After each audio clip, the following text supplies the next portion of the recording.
Amen. How to be positive in this negative world. ఈ ప్రపంచం అంతా కూడా మనకు ప్రతికూలంగా ఉన్నాయి, పరిస్థితులన్నీ ప్రతికూలం, కానీ మనము సానుకూలతను ఏ విధంగా అవలంబించుకోవాలో Every time you'll encounter a negative situation, ప్రతిసారి ఏదో విధంగా మనం ప్రతికూలమైన పరిస్థితులను ఎదుర్కొంటూనే everyone ఉంటాము. will face challenges in their lives. జీవితంలో మనకు ఎన్నో అడ్డంకులు వస్తూనే ఉంటాయి. It is bound to happen. అది జరగాల్సిన అవసరం ఉంది. You cannot say I will not face challenges. మనము ఎటువంటి అడ్డంకులు ఆపదలు ఎదుర్కోకుండా జీవించడం అని చెప్పలేము. In fact, Jesus said, in this world you'll have tribulation. యేసయ్యనే అంటూ ఉన్నాడు, ఈ లోకంలో మీకు కష్టాలు తప్పవు అని. There is persecution, there is trials, there is temptations, and that you will have to face in this world. శోధనలు ఉంటాయి, ఒత్తిళ్లు ఉంటాయి, బాధలు ఉంటాయి. ఇవన్నీ మనం లోకంలో ఉన్నంత కాలం అనుభవించవలసిన వారంగా ఉన్నాం. You can't say because I'm reading the Bible, I'm praying every day, I'm fasting, I'm doing all these things, so all these problems should not come to me. నేను ప్రతిరోజు బైబిల్ చదువుతున్నాను, ప్రార్థన చేస్తున్నాను, ఉపవాసం ఉన్నాను కాబట్టి ఈ పరిస్థితులు, ఈ సమస్యలు ఏవి నాకు రాకూడదని అనుకోవడానికి లేదు. Though it comes, you know how to overcome it. ఆ పరిస్థితులు, ఆ సమస్యలు వచ్చినప్పుడు కూడా ఏ విధంగా అధిగమించాలో మనం ఎరిగి ఉన్న వారంగా ఉండాలి. Hallelujah. That's how a Christian has to live his life. అది ఈ విధంగా ఒక క్రైస్తవుడు జీవించాల్సిన అవసరం When ఉంది. Jesus was living on this earth, ప్రభువైన యేసుక్రీస్తు లోకంలో జీవించినంత కాలము he faced persecution. ఎన్నో విధాలుగా ఆయన ఒత్తిడిని, బాధలు అనుభవించి ఉన్నాడు. Amen. When Paul was living on this earth, అపోస్తలుడైన Apostle Paul, పౌలు జీవించినంత కాలము he faced persecution. ఆయన కూడా ఎన్నో ఒడిదుడుకులను ఎదుర్కొన్నాడు. In fact, his persecution was very terrible. His persecution was very terrible. అపోస్తలుడైన పౌలు ఎదుర్కొన్న పరిస్థితులు చాలా He భయంకరమైనవి. was stoned to death. ఆయన రాళ్ళతోటి కొట్టబడ్డాడు, He చంపబడ్డాడు. was shipwrecked. ఆయన ఓడ పగిలిపోయింది. He was bitten by snakes. ఆయన పాముల చేత He కరవబడ్డాడు. was jailed in Rome. ఆయన రోమాలో చెరసాలలో But బంధింపబడ్డాడు. he said, in all these things I will rejoice. వీటన్నిటిలో కూడా నేను ఆనందంగా ఉన్నాను, సంతోషంగా ఉన్నాను అన్నాడు. Hallelujah. Hallelujah. You know, we are bound to get problems in our lives. మనము జీవితంలో ఏదో ఒక సమస్యను ఎదుర్కొనే వారంగానే ఉంటున్నాము. Amen. If you will be going straight on the road. మనము ఒక దారిలో తిన్నంగా వెళుతూ ఉన్నాము. You will get a new vehicle and we'll drive very safely. ఒక కొత్త కారు తీసుకొని జాగ్రత్తగా తిన్నగా But నడుపుకుంటూ the fellow behind will come and dash your car. అయితే వెనక నుండి వచ్చి ఎవరో ఒకరు మనకు తగులుకుంటారు. మన ప్రాబ్లం కాదు అది. అది మన సమస్య. Though we are safe, that fellow will come and dash us. మనము ఎంత జాగ్రత్తగా ఉన్నప్పటికీ ఎవరో ఒకరు మనల్ని But ఆటంకపరుస్తారు. how you react is very important. కానీ అటువంటి స్థితిలో ఏ విధంగా మన ప్రతిస్పందన ఉంటుంది అనేదే ముఖ్యం. So in your office you will have problems. మీరు చేసే పని, ఉద్యోగాల్లో సమస్యలు ఉంటాయి. So you will have negative situations all the time that you have to face. ప్రతిసారి ఏదో ఒక ప్రతికూలమైన పరిస్థితిని ఎదుర్కోవాల్సిన అవసరం ఉంటూనే ఉంటుంది. My challenge to you is, అయితే ఈ రోజు మేము సవాలు చేస్తున్నాను, how you overcome that situation. అటువంటి పరిస్థితులు ఏ విధంగా అధిగమించగలరు. How as a child of God, as a man of God, as a woman of God, I respond to that situation. దేవుని పిల్లలుగా, దేవునికి కుమారునిగా, దేవుని కుమార్తెగా ఈ పరిస్థితులకు ఏ విధంగా ప్రతిస్పందిస్తున్నాను అని అడగాల్సిన అవసరం. We are reading the Bible. మనం వాక్యాన్ని చదువుతూ ఉన్నాము, We are fasting and we are praying. మనం ఉపవాసాలు ఉండడం, ప్రార్థనలు చేస్తున్నాము. But when the enemy gets a trial into our life, ఆ శత్రువు మన జీవితంలోకి ఏదో ఒక బాధను తీసుకొని వచ్చినప్పుడు we are shivering. మనం వణికిపోతూ ఉన్నాము. We are full of fear. మనము భయంతో గజగజలాడుతూ ఉన్నాము. So I want to ask you, where is the word of God? అప్పుడు అడుగుతున్నాను, దేవుని వాక్యం ఏమయ్యింది? Where is Jesus in our life? యేసయ్య జీవితంలో ఎక్కడ Where is our కనబడింది? faith? మన విశ్వాసం ఎక్కడికి వెళ్ళింది? Why are we afraid of the enemy? శత్రువుని చూసి ఎందుకు భయపడుతున్నాం Why are మనము? we afraid of that sickness that is coming and knocking at our door? ఆ రోగమును చూసి మనం ఎందుకు భయపడుతూ ఉన్నాము? Why are you afraid of that financial problems? ఆ ఆర్థిక సమస్యను బట్టి ఎందుకు భయపడి కృంగిపోతున్నాము? Why are you not overcoming it? వాటిని ఎందుకు మనం అధిగమించలేకపోతున్నాము? That is the answer that I want to give you today. ఈ from the రోజు word. దానికి జవాబు ఇవ్వాలని నేను ఆశపడుతున్నాను. Hallelujah. Practical lesson నేర్చుకుందాం ఇవాళ మనం. ఈ రోజు మనం జీవితంలో అవలంబించడానికి ఉపయోగపడే పాఠాలను నేర్చుకుందాం. Amen. I believe the word of God has to be practical. దేవుని వాక్యము మనము అవలంబించే విధంగా ఉండాలని నమ్ముతూ ఉన్నాను. Amen. The word of God has life lessons for every single day. ప్రతి రోజు జీవితానికి అవసరం పడే పాఠాలు దేవుని It is వాక్యంలో not ఉన్నాయి. just to go to be with the Lord in heaven. మనం పరలోకానికి వెళ్ళి దేవునితో ఉండడానికి మాత్రమే కాదు. That means after receiving salvation we all have to die and go to heaven. మనము రక్షణ పొందిన తర్వాత మరణిస్తాము, పరలోకానికి వెళ్తాము, అది నిజమే. Amen. After we receive salvation we have to go off to heaven. మనము రక్షణ పొందిన తర్వాత పరలోకానికి వెళ్ళువారమే. But it is not the case. కానీ అది మాత్రమే కాదు. We have to learn how to walk in this life in faith and experience the power of salvation in our lives. అయితే మన జీవితంలో విశ్వాస నడవడిలో మనము దేవుని యొక్క శక్తిని అనుభవించే వారంగా We ఉండాలి. have to experience the power of His grace in our life. దేవుని యొక్క కృప యొక్క శక్తిని మన జీవితంలో అనుభవించే వారంగా ఉండాలి. Amen. We have to experience the resurrection power in everyday situation of our life. పునరుత్థాన శక్తిని మన జీవితంలోని ప్రతి పరిస్థితుల్లో అనుభవించే వారంగా We have to ఉండాలి. experience the power in the name of Jesus in our lives. యేసుక్రీస్తు నామములో ఉన్న శక్తిని మన జీవితంలో అనుభవించాల్సిన వారంగా ఉన్నాము. Hallelujah. Hallelujah. That is how we can defeat the enemy. ఆ విధంగా మనము శత్రువును ఓడించగలుగుతున్నాము. And when you overcome the enemy, you overcome the problem, you're giving glory to God. ఎప్పుడైతే ఆ సమస్యను అధిగమిస్తున్నామో అప్పుడు దేవుని మనము మహిమపరుస్తున్నాము. So first thing you have to recognize that it is an attack from the devil. మనం మొదటిగా గుర్తించాల్సింది అది శత్రువు నుంచి మనం ఎదుర్కొంటున్న దాడి We అని. wrestle not against flesh and blood but against principalities, powers and darkness. మనం రక్త మాంసంతో పోరాడలేదు కానీ అంధకార సంబంధమైన శక్తులతోటి పోరాడుతూ ఉన్నాము. Hallelujah. So God has given us the authority and power to overcome the devil. అందుకే దేవుడు మనకు సాతానును అధిగమించే శక్తిని బలమును So we have దయచేసి to be ఉన్నారు. alert and recognize the fierce darts of the devil. మనము జాగ్రత్తగా ఉండి అపవాది వేసే దాడి ఆ బాణములను ఎదిరించే వారుగా ఉండాలి. Amen. I want you to turn your Bibles to one amazing character that we're going to study today from 2 Kings. రెండవ రాజుల గ్రంథంలో నుంచి ఒక అద్భుతమైన ఒక మనిషి గురించి మనం నేర్చుకుందాము. 2 Kings chapter 4. రెండవ రాజుల గ్రంథము 4వ అధ్యాయము. This lady is called the Shunammite woman. ఈమె షునమీరాలైన స్త్రీ గురించి ఇక్కడ రాయబడి ఉంది. Amen. And we see a Shunammite woman and Elijah and Gehazi in this chapter. ఇక్కడ మనము షునమీరాలు ఆ స్త్రీని ఎలీషాని గేహాజిని మనం చూస్తూ ఉన్నాము. You know, we all know the story. మీకు అందరు కూడా ఈ కథ తెలిసి ఉన్నదని Okay, నేను how many know the అనుకుంటున్నాను. story of the Shunammite woman? షునమీరాల గురించిన కథ ఎంతమందికి తెలుసు? కొన్ని చేతులే కనిపిస్తున్నాయి ఇక్కడ. కొంతమందికి మాత్రమే తెలుసా? Okay, no షునమీరాలు. problem. We will read this in the Bible అయితే మనం చదువుకుందాము ఈ and వాక్యం. I'll explain this as we are reading. ఇది చదువుతున్న కొద్దీ నేను దీన్ని మీకు And we will బోధిస్తాను. learn how this woman operated in faith. ఈ స్త్రీ విశ్వాసంలో ఏ విధంగా జీవించగలిగిందో మనం నేర్చుకుందాం. How she could overcome a negative situation and bring glory in her life. ఒక ప్రతికూలమైన పరిస్థితిని అధిగమించి దేవునికి మహిమని ఏ విధంగా తన జీవితంలో తీసుకొచ్చిందో నేర్చుకుందాం. How she overcame the devil and brought victory in her family. అపవాదిని ఎదిరించి తన జీవితంలో కుటుంబంలో ఒక గొప్ప విజయాన్ని చూసింది మనం గమనించాలి. Let's study her. మనము ఆ వాక్యాన్ని చదువుకుందాము. Here you see Elijah is passing through the street of Shunem. షూనేము అనే పట్టణంలో ఎలీషా వెళ్తూ ఉన్నట్టుగా And చూస్తున్నాం. Elisha, as he is passing by, this lady, the Shunammite woman, she sees this man.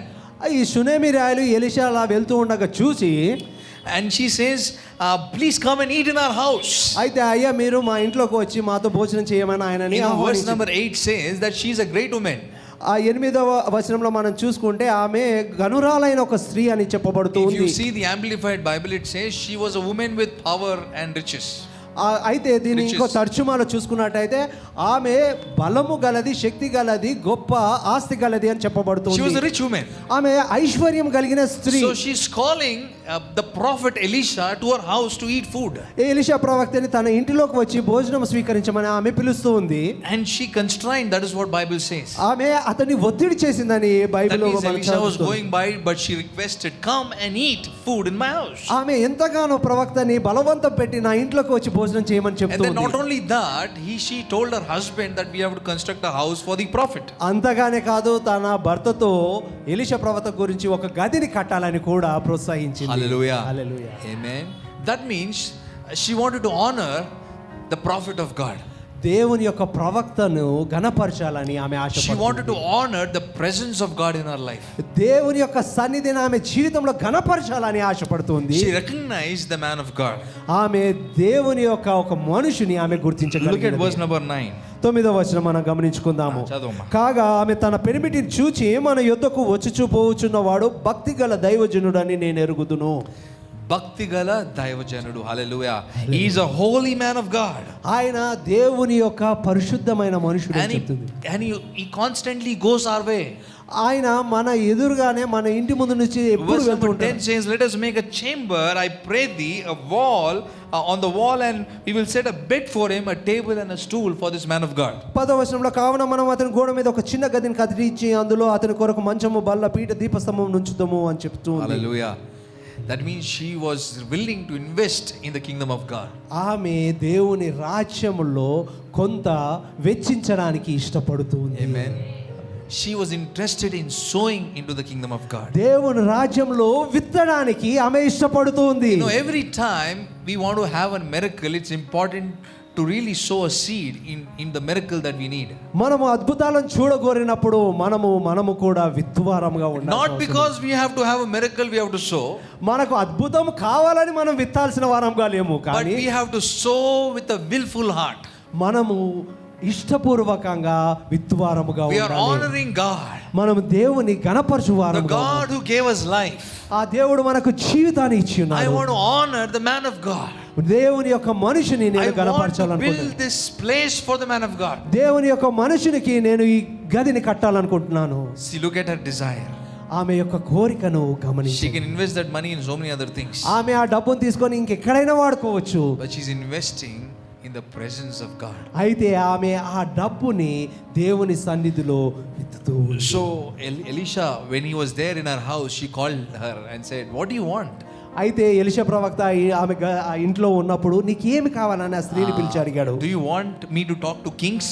రాజులతో మాట్లాడాలని Do you ఆశపడుతున్నావా? want me to talk to the captain of this place? ఈ స్థలానికి ఉన్న captain తోటి అధిపతి తోటి That మాట్లాడాలనుకుంటున్నావా? means Elisha was a very powerful man. అంటే ఆ మాటకు అర్థం ఏంటి? ఎలీషా చాలా శక్తిగల మనుషుడు. Amen. He's saying, do I recommend you to someone?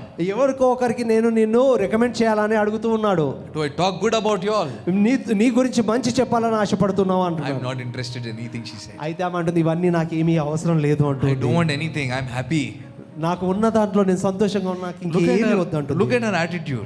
ఆమె విధానాన్ని గమనించుకుందాము. 13, verse number 13. వర్స్ నంబర్ 13, 13వ వచనము. అతడు నీవు ఇంత శ్రద్ధ భక్తులు మా యందు కనపరుస్తువి, నీకు నేనేమి చేయవలను?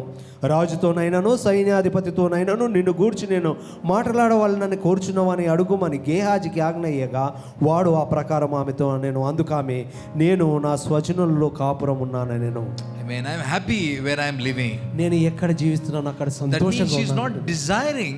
She didn't sow because she wanted a blessing. ఆమె విత్తడం వెనుక ఏదో ఒక ఆశీర్వాదం కావాలన్న ఆశ లేదు She's ఆమెకు. saying, I'm very happy.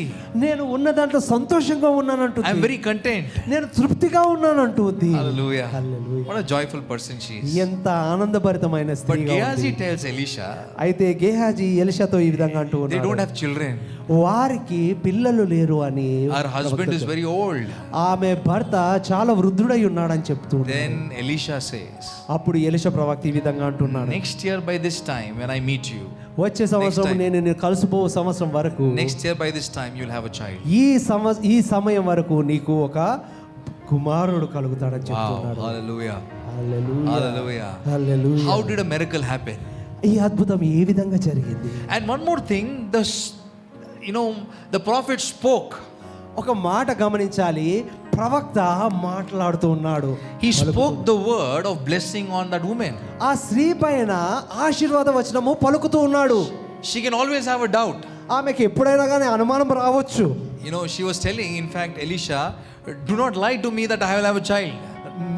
నేను పిల్లలను కనబోతున్నాను, అబద్ధం చెప్పవద్దని ఎలీషా ప్రవక్త అన్నది ఆ స్త్రీ. But Elisha said, you will have a child. కానీ ఎలీషా ప్రవక్త అంటూ నీవు తప్పకుండా కుమారుని కంటావని చెప్తూ ఉన్నాడు. She didn't desire.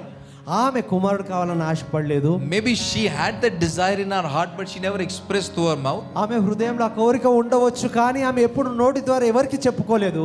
Gehazi told Elisha. కానీ గేహాజీ ప్రవక్తతో ఆ మాట చెప్తూ Are you ఉన్నాడు. understanding what I'm saying? మీరు అర్థం చేసుకుంటున్నారు కదా?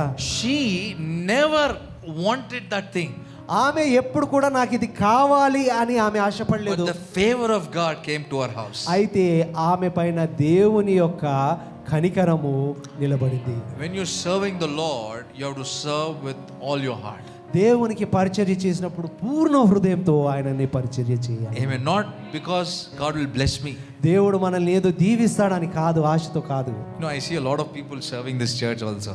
ఇక్కడ ఈ సంఘంలో అనేకులు పరిచర్య చేస్తున్నారు, నేను గమనిస్తున్నాను. Continue that good work. మీరు చేస్తున్న మంచి పనిని అదే విధంగా కొనసాగించాలని Hallelujah. ఆశపడుతున్నాను. The Lord will reward you. ప్రభువు మిమ్మల్ని ప్రతిఫలము What ఇస్తున్నాడు. people can't recognize, the Lord will reward. మనుషులు గుర్తించని ప్రతి పనిని దేవుడు గొప్పగా హెచ్చిస్తూ ఉన్నాడు. Hallelujah. Hallelujah. Hallelujah. Don't do it because someone should recognize you. మిమ్మల్ని ఎవరో ఒకరు గుర్తించాలని పని చేయవద్దు. Do it because you're doing it to the Lord. మీరు ప్రభు కొరకు చేస్తున్నట్టుగా ప్రతి పని చేయాలి అని Hallelujah. ఆశిస్తున్నాను. Hallelujah, Father. Hallelujah. Hallelujah. Amen. She did it willfully, ఆమె ఇష్టపూర్వకంగా ఈ పనులు చేస్తుంది. wholeheartedly. పూర్ణ హృదయంతో చేస్తూ ఉంది. And Elisha said, I have to do something. I have to bless this woman. Elisha ప్రవక్త చూసి నేను ఏదో ఒకటి చేసి ఈమెను దీవించాలి, ఆశీర్వదించాలి అని అనుకున్నాడు. And he declared a word. అప్పుడు ఆ మాటను ప్రకటించి ఉన్నాడు. ఆ వచనం. By this time, next year, you'll have a child. ఈ సమయము వచ్చే సంవత్సరము నీవు ఒక కుమారుని కంటావు, See, బిడ్డని కంటావు. the man of God can speak something, but the person has to believe and receive that word. దేవుని ప్రవక్త మాట పలకవచ్చు, కానీ వింటున్న మనిషి ఆ మాటను పొందుకోవాల్సిన అవసరం కూడా ఉంది. Because the husband was old, ఆమె భర్త బహువృద్ధుడై ఉన్నాడు, she was old, ఆమె కూడా వృద్ధాప్యంలోనే ఉన్నది. but she believed the word that was spoken. కానీ ప్రవక్త చేత పలకబడిన మాటను విశ్వసించి ఉన్నది. Amen. Amen. You have to receive the word of God. దేవుని వాక్యాన్ని మనము స్వీకరించువారు. When the word of God is spoken, you have to receive the word of God. దేవుని వాక్యం మీ పైన పలకబడినప్పుడు దాన్ని స్వీకరించువారు. If you don't believe the word will not manifest in your మీరు life. ఆ వాక్యాన్ని విశ్వసించినప్పుడు ఆ వాక్యము మీలో It is ప్రత్యక్షపరచబడదు. one thing of Elisha saying that word, but the woman has to equally respond by faith to receive that word. Elisha ప్రవక్త వచనాన్ని పలకడం దీవించడం ఒక ఎత్తు అయితే, ఆ స్త్రీ దాన్ని పొందుకొని విశ్వసించడము మరో ఎత్తు అవుతుంది. Hallelujah. Hallelujah. Hallelujah. Hallelujah. The word can be spoken, but it will only be manifested when you mix faith in that word. దేవుని వాక్యం పలకబడినప్పుడు విశ్వాసము దానికి తోడైనప్పుడే అది మన జీవితాల్లో ప్రత్యక్షపరచబడుతుంది.